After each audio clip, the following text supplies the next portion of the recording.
It's time, Fort Wayne. Your sports, your station. It's the Sports Rush with Brett Rump. Covering all the topics that hit a nerve here in the Summit City. Clark, 11 yards, touchdown. Only on 1380 The Fan and 100.9 FM. Now here's your host, Brett Rump. The greatest, most interesting, most important person of all time. You are incredible. Over the point. Yeah, well, you're half right. What is this, amateur hour? This is going to be huge. I believe this is going to be our finest hour. Just when I think you've said the stupidest thing ever, you keep talking. I think that's the worst thing I've ever heard. That boy ain't right. The simplest way to put it, I have problems. Welcome to the alleged show. Y'all having a good time out there.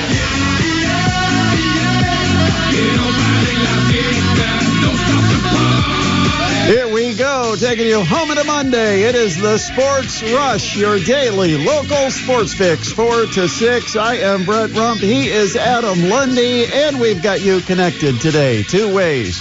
The Parkview Sports Medicine text line at 260-447-8500, and you can keep up with us on Facebook. We are streaming the show video style. So if you want to watch the show, you can see behind the scenes by going to facebook.com/1380thefan and also leave comments there. Let us know where you're watching us this afternoon. It's a packed 2-hour show to wrap up your Monday work day. We're going to be talking to TinCaps manager Lukas Ray.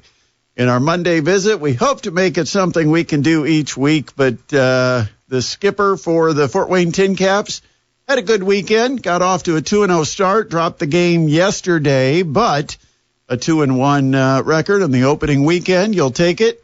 It's been a long time since TinCaps have been in this kind of position. Yeah, I think they'll take being able to play those games at all, especially Friday and Saturday. Yeah. I mean, it was a wet weekend. That is probably the biggest win of the weekend, was just playing the games. Got in full games, no delays, and I'll be honest, I'd have lost a ton of money if you'd have bet me before the weekend. What's the chance the TinCaps get through 3 clean games this weekend where they don't even have a delay? It looked really bad for the forecast on Friday, and they dealt with rain almost the entire game, but showing how well that field has been redone a year ago when they put in the new turf. It just sucked it up like a sponge and never was a problem. You didn't even get the shiny surface like you do sometimes on the clay. You know how clay will get shiny? That dirt infield must have almost no clay to it. It must be like sawdust where it just kind of gets wet and you don't even notice. But it was a fantastic job by the grounds crew to have that field so well prepped and ready to go, because it absorbed a ton of rain on Friday night. And then on Saturday, really more rain overnight, although the field was covered. But then Saturday afternoon, a little bit of a window, got in a game, and then it rained again later on Saturday. But on Sunday, it was dry, but it was cold. Chilly one, yeah. No question about that. Temperatures never broke out of the mid-40s. And when the game started, you had a little bit of a breeze blowing in from the outfield. So, you had to be prepared for the conditions. But overall, Sunday had some sunshine. Not a bad way to end the opening weekend. Just unfortunate that the TinCaps couldn't get the victory in the finale. But TinCaps will be on the road now this week. They're going to go to Dayton and have the Dayton home opener on Tuesday night. TinCaps will be there then for games Tuesday, Wednesday, Thursday, Friday, Saturday, and Sunday before they return home a week from tomorrow out at Parkview Field. 260-447-8500, 260-447-8500. Also on Facebook at facebook.com/1380thefan. So it was Final Four weekend over the weekend. Kind of nice the TinCaps schedule accommodated the Final Four. Yeah, that 1 o'clock, 1:05 game on Saturday was fantastic. Well, you get home and you got a chance to, I went and picked up some food. I got home. I settled in, watched a little bit of the pregame, and then, boom, watched both games on Saturday night. No problem. But I think the TinCaps actually don't play during the day because of the Final Four. They play during the day because of the weather. It's going to be more comfortable playing a day game in early April than a night game. But anyway, so I went into the night, Adam, and I did not even realize this until after it was over. I had picked the Final Four correctly on my Bracket Bash official bracket. Now, I have some others, and they've got some different results, but the one that's official, the Bracket Bash, 1380 The Fan bracket, I had the Final Four picked exactly right. I don't know what I was thinking, because kind of surprising that I had the audacity to pick the 4 number 1 seeds, but I did. And so I had Auburn, Florida, game 1, Duke, Houston in game 2, and I picked Auburn and Duke to win the game and advance to the championship. I went 0 for 2. Oh, man. Yeah, so I have no chance, none, to pick up any extra points tonight. It makes you feel better. Your Final Four was better than mine, so we'll just leave it at that. But do you have a team still in it as of tonight? No. Okay. I don't think I do. That's the thing that's disappointing is if I could have won either game, I would have had a chance to add points with tonight's contest. But I failed on both semifinals. Took the totally wrong team. Took Auburn, took Duke. And it's Florida versus Houston, tonight's championship game in college basketball. And it was a pretty exciting evening of basketball, to be quite honest. I thought Florida-Auburn was very entertaining. It's kind of a back-and-forth game. Nobody had a lot of separation until Florida kind of built a 6-7 point lead there in the second half. Auburn kept scratching, clawing, trying to get back into it. They made it a 2-point game a couple of times, but eventually Florida prevailed 79-73 over Auburn. But then the game of the night ended up being Houston-Duke, and that's because it looked like it was a snoozer. Duke had full control of this basketball game. Multiple times it looked like Duke had it locked up, and Houston ends up winning the game. Unbelievable that it happens on a stage like that you have a 14-point lead with 8 minutes left. You have at that point, it was, what was it? It was 59 to 45, with about 8 minutes left. And then over the last 10 minutes and 31 seconds, Duke had one field goal, a 3-pointer by Cooper Flagg. Other than that, nothing, at least from the field. They got free throws, but they only had one field goal the last 10.5 minutes of that game. One of the best offensive teams in the country, and they couldn't score. Yeah, I mean, that's absolutely insane, and we talked about it last week before the weekend. We said it would be a matchup of Houston's defense versus Duke's offense, and it looked like it was going Duke's way, but then, I don't know, they found another defensive level to ratchet it up to under Sampson, man. One thing that happened in this game was it was being played at the point pace that favored Houston. Because if you look at, like, scores this year, Duke, they want to get 75, 80 points. Houston, they want to keep the game no higher than mid-60s. And I think with 5 minutes left, there was only like 110 total points, and the over-under was like, 136.5 or something like that. And I thought, well, that's safe. These two teams aren't going to score 26 points in the next, 5 minutes? I mean, the way the game was going. And, of course, then it ended up being an over game. 70-67 was the final, but the Cougars outscored Duke in the last 8:03, 25-8. And again, Duke had just one field goal in the last 10 minutes, 31 seconds. Keying the rally, Houston went nuts on the offensive glass. 7 offensive rebounds over the last 8 minutes. And you've heard me say this. If you can rebound offensive rebounds, it is so much easier to come from behind. I mean, you need those extra possessions on your misses. You can't expect to run a perfect shooting performance down the last 10 minutes, 8 minutes when you're 14, 15 points down. You can hope, but chances are you're not going to run a perfect string. And so if you can get the extra opportunity by rebounding some of those misses. You don't have to get all of them, but you just have to be competing for them. Then you end up like Houston, where one time they got 3 offensive rebounds, and it eventually was culminated in a 3-point field goal. I think that's the shot that drew them within 1. Duke led, get this, with 2 minutes and 15 seconds left, Duke was up 5. With 1:30 left, Duke was up 7. And with 35 seconds left, Duke was up 6. I mean, it was Duke. And somehow Houston is the one that's going to be playing tonight. Last 35 seconds, Houston, here's what happened over the last 35 seconds. Once it was 67-61, you had the flurry of offensive rebounds leading to a Houston 3. Then Duke comes down, and instead of standing outside and just burning clock, they're running things offensively. Now, I don't think they were looking to shoot, but the guy drove toward the baseline, lost the dribble out of bounds, turned it over, did it fairly quickly in the shot clock, gives Houston the ball back. It's a 3-point game. What happens? Houston misses a shot, and they're right there to put it back in. And so Houston now is within 1. We're getting down to like the last 20 seconds, and then Duke gets fouled going to the free throw line. 1-1, and they miss the front end of a 1-1. And then we should probably talk about the Cooper flag foul, because that was not a foul. There is no way that is a foul. I agree. I mean, there was nothing that you could see on that play. And I will say this, the official that called it had a bad angle to make that determination, because he was kind of behind the play, and the player himself, Cooper Flagg, was blocking him from what kind of contact there was.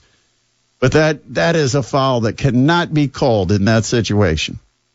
No, and you have to see if Houston can make a play there since they got the ball back. You don't just award them free throws on something as soft as that. I agree. But anyway, so tonight we've got Florida versus Houston. Who you got? And how do you pick an over-under in this? Because it basically is going to come down to who do you think is going to have advantage in this game? The Houston defense or the Florida offense? Walter Clayton Jr., how great has he been? Unbelievable. Yeah, absolutely fantastic. Just pure scorer. But Houston's got guys. Houston's got guys that are as good as there are in trying to match up with him. It'll be very interesting to see if that slows him down, because he has been on quite the run.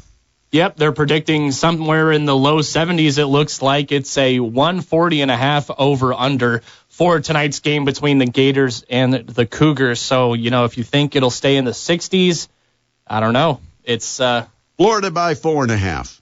You think that's the spread? Yeah, I'm guessing. It's a lot tighter than that. 1.5 is given to the Florida Gators right now. I said that because the spreads were a little bigger than I thought they'd be for the semifinals. So, Florida, a 1.5-point favorite? Yeah.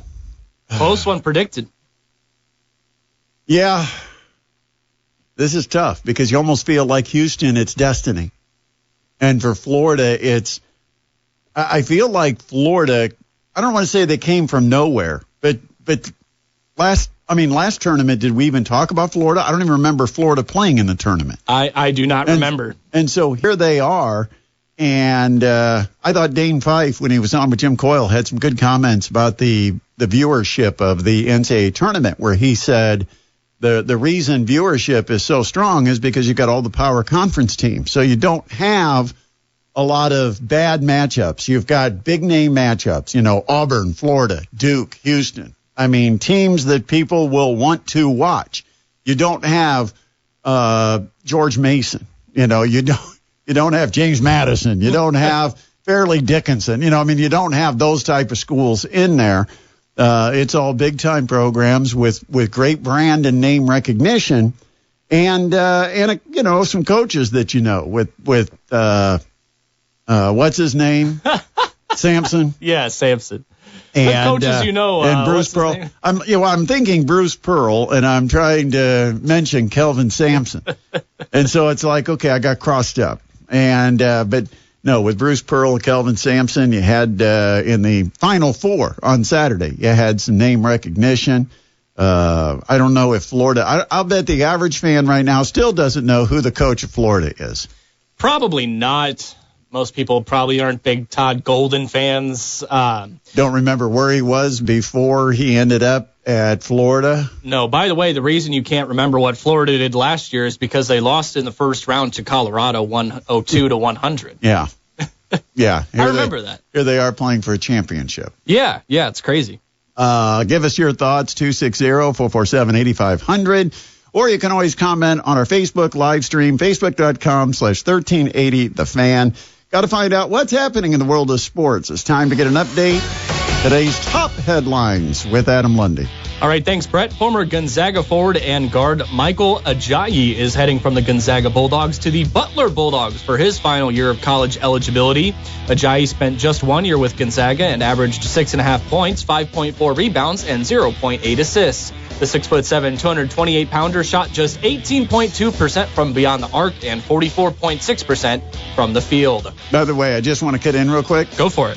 We lost our video. Oh, okay. We'll get it back. Our live feed has been bumped. I think we probably had a little bit of a wave of no Wi-Fi or something, but we'll get that back up here in a minute. Yes, we will. Former Indiana women's basketball guard Yarden Garzon committed to Maryland today. Yarden Garzon was a 3-year starter for Terry Morin in Bloomington.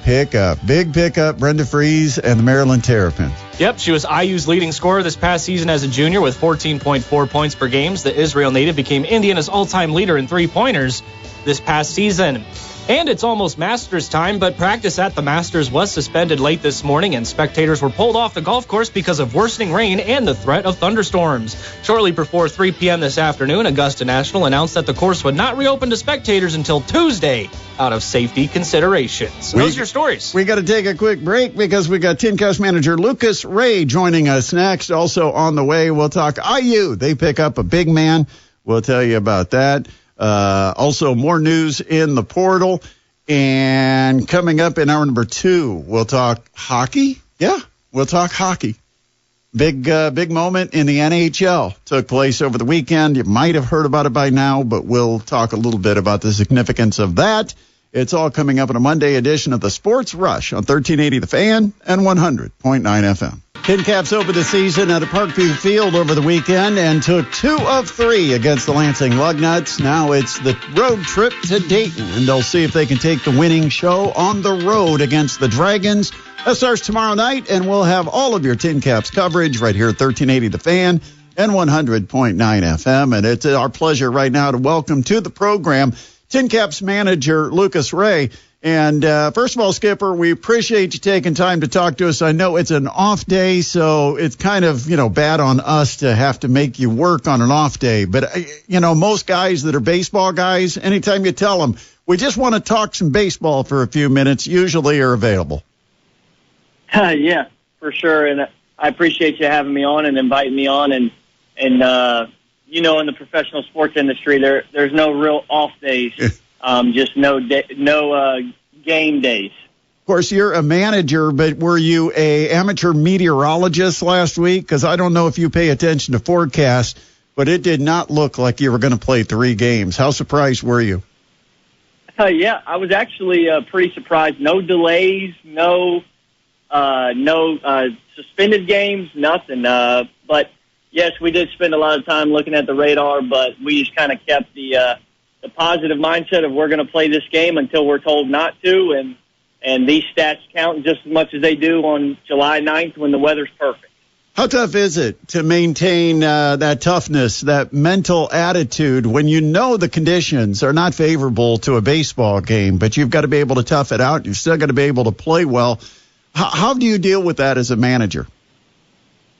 Yeah, that's a very good question, and that's a very hard thing that we try to do and try to get our clubhouses to possess the attitude of being tough and being okay, being uncomfortable. It's very human nature to be comfortable and not want to play in those conditions or sit and complain and just focus on that it's poor conditions. But our group, credit to our guys in the clubhouse.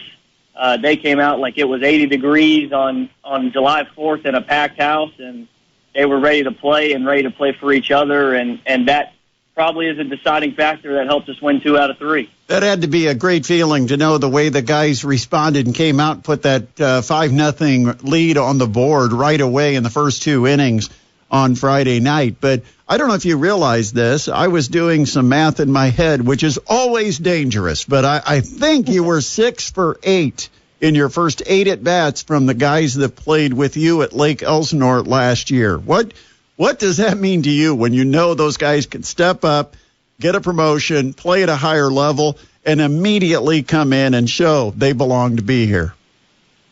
Oh, that's the best feeling in the world. Absolute best feeling in the world. You're in this for the players and to see their success and help them along the way, and it's just a cherry on top that the players that I've spent a lot of time with in recent years, and I've seen them climb the ladder in the system, and to see them have success at the highest level they've ever been at, it's an absolute incredible feeling. Words can't describe it. I know as we talk to Lukas Ray, manager of the TinCaps, you'll probably give a lot of this credit to Thomas Eshelman, your pitching coach, but so impressed by the pitchers this weekend, and what might have been most impressive is just how sharp everybody seemed to be. And for a former player and a former pitcher, I know how difficult it can be to go 9, 10, 11 days maybe since you've actually been on the bump facing live hitting. How did you keep these guys that sharp and ready to go? Because I thought the pitching staff was fantastic. Yeah, that's very probably number one reason why we were able to win an opening series is because of the effort and the performance on the mound. And we made a joke that you're going to win a lot of games, or at least be in position to win a lot of games when the pitchers throw a shutout. You better hope so. That was awesome to see on opening night, and what we did in the practice week prior. These guys stayed on the mound. They stayed throwing against hitters. I think we had a 4 or 5 inning simulated game on Tuesday. We had a couple innings simulated game on Thursday. So all of our arms stayed fresh, and it was just another outing. And this one just counted on the back of the baseball card. And for us, it's a very short sample. We've seen this team play 3 games, but there's always seems to be an identity, whether it's, a team that's got tremendous power, a team that's got speed, it's going to be aggressive on the base paths, a team that's going to be led by their pitching staff. What's the identity of this group that's been assembled to start the season?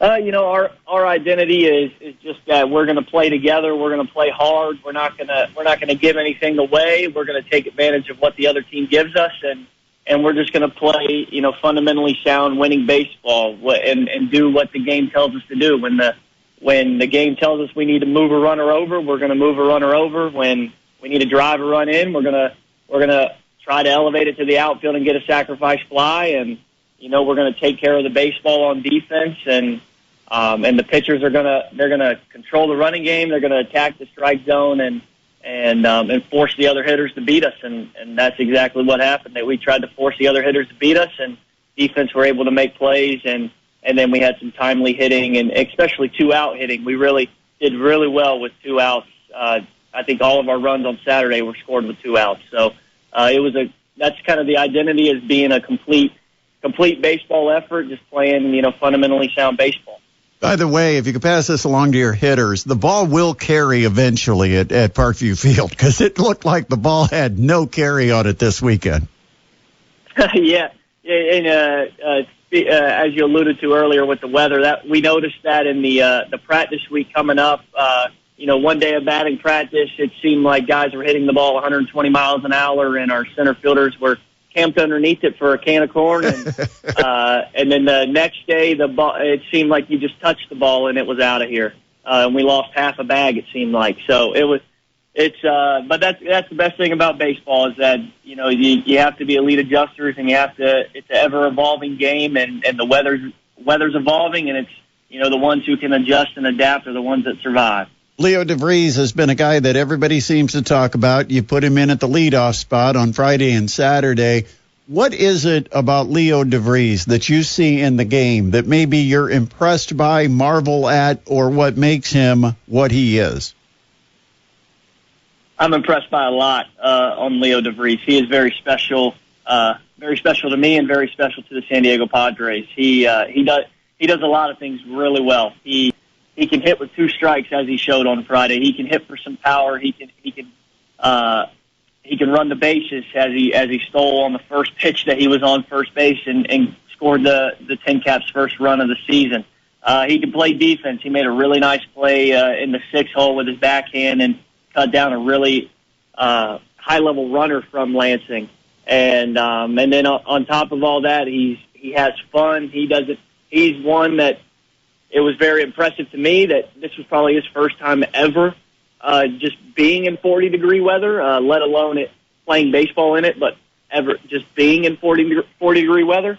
And he was having fun. He was laughing. He was helping, had supporting his teammates on his off day yesterday. And I mean, he was just a kid playing baseball and having fun, and which makes everybody else have fun. I don't know how much you could share about guys that might have tweaked something. We saw Brendan Durfee, who kind of looked like he might have tweaked a little something. As precaution, you take him out. Taking them out of the game doesn't necessarily mean they're hurt. I know a lot of stuff's really precautionary, but we did notice that on Sunday, Leo DeVries and Brendan Durfee, neither one played. Was that scheduled? Because you usually see a guy like DeVries on the lineup every single day. Was that a scheduled day off? Is he okay? Yes, yeah. Leo and Durfee both had scheduled off days yesterday.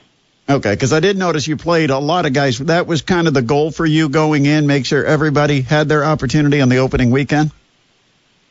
Yeah, obviously you want to win the series, and that's what we did, and also, but at the same time, this is player development, and you wanted to, get everybody out of the gate hot necessarily, and wanted to get everybody get their feet wet, especially take advantage of the 3 games that we had at home, and so all position players got a start. We were able to get in all pitchers, except the 3 starters that will go on Tuesday, Wednesday, and Thursday this week. And yeah, it feels like, everybody's getting some at-bats. Everybody got some time and got their feet wet to, hopefully project us off into the right direction as we hit the road this week. A lot of times managers get defined as a player's manager or an aggressive manager, and I've got to ask about a play we saw this weekend to see if it's kind of a sign of both of those things, because last inning, Sunday, 3-0 count, and you gave the green light to Rosemont Verdugo. Is that something that you kind of believe in with that 3-0? Yeah, it kind of depends on the context of the situation and who's in the box, who's on the mound, how the game is flowing. We kind of felt collectively that 3-0 pitch was probably the best pitch that Rosemont was gonna see that at bat, and he's one of our better hitters and one of the better hitting prospects in the Padres organization. He's still only 20 years old, and something that big league hitters really can take advantage of and have a lot of success in their careers is being ready to swing 0-0 and not missing your pitch, the first pitch of the at bat, and also being ready to swing 3-0. And that we got the fastball we wanted. The Lansing pitcher threw a fastball about 93 miles an hour right in the middle of the plate, and unfortunately we were just a tick late. But I'm also a believer in the law of averages, so hopefully it evens out on the other end, where Rosemont is on time for the 3-0 fastball the next time he gets one, and he does some damage to it. Going on the road this week, I know things are a little different on the road as far as the schedule. A little bit of a shortened time on the field. You have the second batting practice. What's important as far as you and how disciplined the day is for the players? Are you overly structured when you do have these road trips as far as what guys do and when they do it, or how does the schedule work out on the road versus being at home? Yeah, that's a very good point. One thing about player development too is you got to learn how to play on the road and learn how to sit on a bus and go to somebody else's ballpark and play in another team's and another organization's home. And that's an adjustment period for a lot of guys as they really hadn't done that for a long time coming up. And our days are, we have a universal structure that our organization has up and down, and similar to other organizations of how we want to do things and what we value. And so, that kind of remains of status quo of us doing what we value and what our routine is, for the lack of better words. And the only thing is that we hit first rather than going out on defense, and we wear great pants. So hopefully those are the only differences that we try to, have our clubhouse feel, and everything else is routine. It's the same game we played when we were 3 years old, and it's the same game we played back in Fort Wayne this past weekend. You a sports fan of any other sports? You going to be watching the championship game tonight? I am. Unfortunately, I have family that lives in Durham, North Carolina, so I'm a Duke Blue Devil basketball fan. Really like Mike Krzyzewski and John Shire, but unfortunately, they had an implosion the other night. That was not fun to watch. But I will be watching tonight. All right, who wins? Ooh, man, You could have gotten out easy if you'd have just said, "I'm not watching, not paying attention." I wouldn't have put you on the spot. But now I got to know, Houston or Florida? And yeah, that's tough to choose. I mean, I see Houston's physical defense. They're going to give Florida fits, but Florida is filled with a bunch of athletes, and those guys can run up and down the court, and they're throwing alley-oops to each other, and they can make shots. I'll go with the young head coach. I'll stick there, and I'll go with Florida. All right. Well, they're both fairly young, really. Relatively speaking, and maybe that's just me, an old guy, saying it. But all right, good pick. We'll let you go. Have a great week in Dayton. Bring back some few wins, and we'll see you next week. Yes, sir. Greatly appreciate you as always. Thank you. That's Lukas Ray, manager of the TinCaps, joining us. TinCaps take 2 of 3 this weekend against the Lansing Lugnuts. They got that first win 5-0, second win 4-1, and then dropped a 5-3 decision yesterday where they had the tying runs at second and third, 3-0 count on Rosemond Verdugo, and gave him the 3-0 green light. And I thought, well, that's, a sign that you've got a player's manager, somebody that's going to let you swing because they know this is going to be your pitch, and he doesn't want you to get cheated. And he's showing great confidence in you and handling that 3-0 pitch. Unfortunately, baseball is one of those games where you fail more than you succeed, and even guys that fail 2/3 of the time still lead the league in hitting, so it just didn't work out. Yeah, I just realized I'm undefeated as the TinCaps board operator so far. I'm 2-0. Hand it off to DC. Yep, and he got the loss yesterday, so I'm undefeated. I'm happy. All right, so who's on the board this week? Mostly me. Okay, well, should be a good week in Dayton then. Yes, sir. Anyway, we'll take a break. We'll come back. Plenty more. Got to talk about last night's women's national championship, or I guess yesterday afternoon's women's national championship. Also coming up, we'll talk more about the portal because IU picks up a big name, and we'll talk about that when we come back. It's a Sports Rush Monday edition on 1380 The Fan and 100.9 FM. This is Joe Tippman, and you're listening to the Sports Rush with Brett Rump on 1380 The Fan and 100.9 FM. I would be remiss, and I would be a bad husband if I didn't say happy birthday to my lovely wife. She'll never hear it because I'm saying it on the show, but at least I feel better about saying it. Happy birthday. She took the day off today so she could kind of enjoy some R&R, and she's doing one of those favorite activities for women when they have a free day, and that is spending time at the spa. So not a bad way to spend a Monday. Part of her gift. So I sent her to the spa for the day. That keeps her out of trouble. But anyway, happy birthday, sweetheart. I've never called her that. Happy birthday, though. Yeah. I can't say what I do call her, but I don't. No, it's what happens. You've been married a long time. All right, coming up on the show, we've got some portal news. We're going to talk more about the national championship game coming up tonight. We've got some comments coming in. We're on Facebook today, so if you want to watch the show, you can do that. Simply go to facebook.com/1380thefan and let us know where you're watching and make a comment or two. Maybe make a pick on tonight's game. Let us know who you think will win. We already know TinCaps manager Lukas Ray taking the Gators. Yeah, and also our listener Ryan weighing in on Facebook. He's taking the Gators tonight, too. Now, I will say this for Purdue fans. If Houston wins the game tonight and they win by 3 or more, I think Purdue could maybe make a claim that they are the national runner-ups. Does that work that way? I don't think so. They had the closest game, just a 2-point game against Houston. And Houston beat Duke by 3. So if they win by 3 or more tonight, hey, second best team in the country might be the Purdue Boilermakers. They would have beaten Duke by 1, though. But well, speaking of Purdue, former Boilermaker Miles Colvin announced he's got a new home. He has committed to the Gold and Black.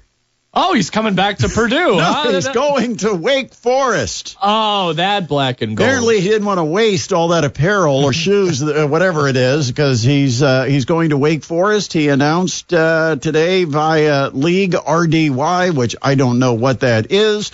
League ready. Colvin, a former 4-star recruit, played a couple of seasons with the Boilermakers, 6'5" guard out of Indianapolis, and, of course, the son of Roosevelt Colvin, a former Purdue big-time linebacker on the football team. And I believe, is his sister still at Purdue on the volleyball team? I don't follow volleyball transfers, so I don't know. Come on, Brett. Yeah, I know. But his sister was on the Purdue volleyball team. Last year, Colvin averaged 5.4 points per game, 2.6 rebounds. But if you're a Purdue fan, you probably already knew that. His sister actually is now a professional volleyball player with the Grand Rapids Rise. Oh, really? Yeah. I came across some professional volleyball being televised or streamed the other day. So, yeah. Cool awesome stuff, yeah. Awesome. All right, 260-447-8500, the Parkview Sports Medicine text line. Also, you can catch up with us on Facebook, facebook.com/1380thefan. So IU picks up another player. So tick by tick, they are slowly building a roster. But I like the way they're approaching it. They're getting the right guys for the right fit. For their, they're not overlapping positions. They're trying to find who are we going to have that we can count on as a big. Here's what's unique about this particular pick, because you perceive him to be a big man, because he is a big man. He's like 6'11", but 6'10". Let me make sure I get that on the button. 6'10", 230-pounder. But the thing is, he can play inside, outside. He's one of those positionless type games. He can play your 5 if you want a 5-man. But if you pick up another center that's maybe more of a true post, he can also swing outside and play as a 4-man. So he gives you some versatility. I heard Kent Sterling talking about the comparisons to Danny Wolf, the player that transferred from Yale to Michigan. That you get a guy that's a 7-footer. Now, in Wolf's case, he's about 7 feet tall. But you think, oh, you've got a center. And then you get Vlad Golden, and you're like, why are they getting another center? They've already got a center. But yet those two were able to complement each other because they had different styles of play. And that's what the Hoosiers are going to get with Reed Bailey out of Davidson. Bailey was the A-10's top scorer. He also was named the league's most improved player and an A-10 first-teamer. He's got only 1 year of eligibility remaining, but last year averaged 18.8 points, 6.1 rebounds, 3.8 assists, and shot 42% from beyond the arc. Not bad at all. Don't see those kind of numbers with Indiana Hoosiers. So that's a big get for Coach DeVries and Indiana. Reed Bailey. And so they get a point guard. They get the wing with Tucker DeVries. They now have a guy who's a versatile 4 or 5 man. He's a stretch 5, or he could be a 4 if you get a 5-man. Really, I like what Coach DeVries is doing. We talked about our level of concern last week because it wasn't exactly like everybody visiting IU ended up signing or committing to IU. And I think there is a little bit of a concern in that. What are they looking for they're not getting? Because it shouldn't be money, because Indiana's got plenty of that, maybe has as much as almost anybody in the country, minus 1 or 2 teams. But Flory Badunga, I don't know if you saw this, but he announced he's going back to Kansas. So after coming in and having a chance to play back in his state where he played basketball in high school at Kokomo, he ends up going back and settling back in with the Kansas Jayhawks. So what did Indiana not have? Did they not compete financially with what Kansas was willing to give Badunga to stay at Kansas? I don't know. But Badunga ended up saying that he's coming home. He's heading back to Kansas. Yeah, I mean, it's definitely obvious that Kansas put in a lot of work to bringing him back after they saw. I think that might have been part of the reason why Badunga even visited schools like Indiana and others at all, is just to kind of see what he's worth on the market and then take that back to Kansas and give them a report and say, hey, this is what I'm worth. Can you do better? Coaches do it all the time. Why not? So if you're going to start taking shots at the kid over that, remember, coaches do this all the time. It's leaked. Look at Dusty May. As soon as there was anything out there that might indicate Dusty May could potentially end up at Indiana, Dusty May, within days, had a big, fat, lucrative contract extension through Michigan. Yeah, like you said, you see it all throughout the coaching ranks. So, you know what? If that's what he did, if that's why the reason he went to IU, can't be too mad at it. Let's see. What do we got going on? Indiana now still needs another big man because they're going to have somebody else with Bailey on the floor. I think you've still got to get another shooter, whether that's a 2-guard. I would say somebody more like a 2-guard because I feel like they got a 3, they've got a 4, maybe they've got a 5 if they find a 4. If they want to play a guard-heavy lineup, play 3 guards with DeVries and Bailey, they can do that. But I feel like Indiana still has to find another big man. They got to find another shooter. They've got to get some type of wing/rebounder, somebody that maybe comes off the bench, a guy that could compete for a starting job. If you had an injury, could start, but a guy that is out there because he's a wing defender, number one, and number 2, he provides a lot of support on the glass and could be that 6, 7, 8 rebound a game type of guy, and they still need another point guard. Enright is great, but you're going to need another point guard. You're going to have at least 2. Enright could be in foul trouble or something. And right now, the roster only has 1 true point guard. Of course, we've talked about the Mastodons, a couple of pickups. The Mastodons have gotten Ja'Cory Lipkins out of D2, freshman that averaged 15 points per game, 41% three-point shooter, and Ibrahim Kaba out of St. Bonaventure, 6'9", 220. A hybrid that can play the 2, the 3, the 4, the 5.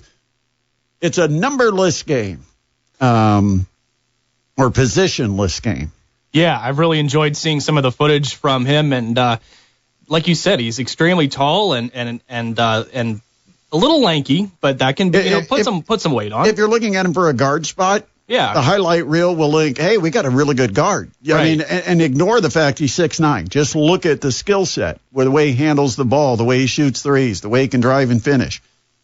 But then you think, okay, if you need a big, he's put on about 20 pounds of muscle during his redshirt year at St. Bonaventure. He arrived, he was about 200 pounds. Now he's between 220 and 225. So, he's going to be a guy, much like who we were just talking about, Reed Bailey. A versatile guy that could play a 5, could play a 4, maybe even this guy with Kaba. He might even be able to go out and play a wing. Yeah, and with Kaba, it's also worth noting that the footage we've seen isn't from St. Bonaventure. It's before that because he redshirted. He didn't play. Yeah, so he definitely has put on some weight. Yeah, they didn't give us the practice film. No, unfortunately. Come on, Bonnies. Didn't get a chance to see that, but the Dons will be back in town. The coaching staff, of course, goes down to the Final Four, so they will not be back in town until sometime tomorrow. 260-447-8500. That's the Parkview Sports Medicine text line. Also, you can watch the show today. We are streaming at Facebook, facebook.com/1380 The Fan. Ryan Harkless weighing in. Also, Ryan Eaton is weighing in. We'd love to have you join us, watch the show, and give us a pick for tonight. Now, Ryan Harkless is saying, IU sources, I don't know who this is, but I've just got to quote what's written here, say Badunga never actually visited IU, and they were never in serious consideration. Interesting. Which that's not what was reported. The report was that he was scheduled for a visit, but again, I didn't go through and check logs and sign-in sheets to see if he actually showed up.